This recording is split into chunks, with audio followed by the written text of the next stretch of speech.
As you know, I was in Afghanistan on Saturday with President Ghani and NATO Secretary General Stoltenberg, where we announced a joint declaration on bringing peace to Afghanistan, which reaffirms the United States' partnership with the government of Afghanistan. This was an important first step toward a political solution to end the war in Afghanistan.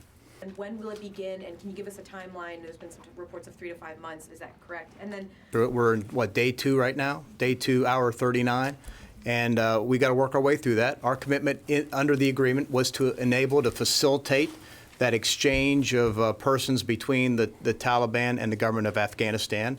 And as I've said over and over, it's all conditions based.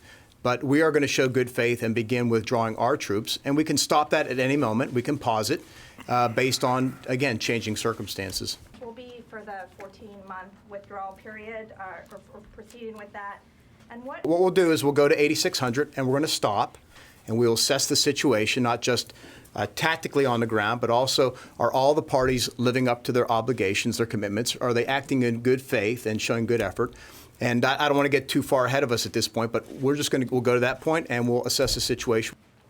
There's already been some violent attacks, particularly up around coast today. Our expectation is that a reduced level of violence would occur and it would decrease over time as we move forward. As we see these things happen, first of all, we have to verify that an attack happened, and then we have to figure out attribution. And we work our way through this, day after day. So this is going to be a step-by-step process, and we'll evaluate each day. And I'm confident in General Miller's capabilities on the ground to do that and to give us good feedback as with regard to the implementation of the base agreement. Good morning to everyone. First, I want to say that as a veteran of multiple tours in Afghanistan, a former commander of one is the Taliban is not a monolithic group. There's multiple terrorist organizations operating over there. So we don't know. I know the attack you're talking about. Got some initial reports on it. We don't know exactly who did that yet. That's the first point. Secondly, I would caution everybody to think that there's going to be an absolute cessation of violence in Afghanistan. That is probably not going to happen. It's probably not going to go to zero.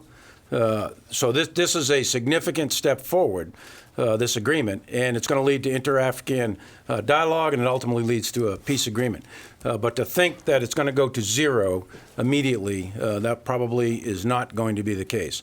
People, nearly 900,000, who want to cross into safety, do you think that they should open? This is going to be a long, windy, bumpy road. There will be ups and downs, and we'll stop and start.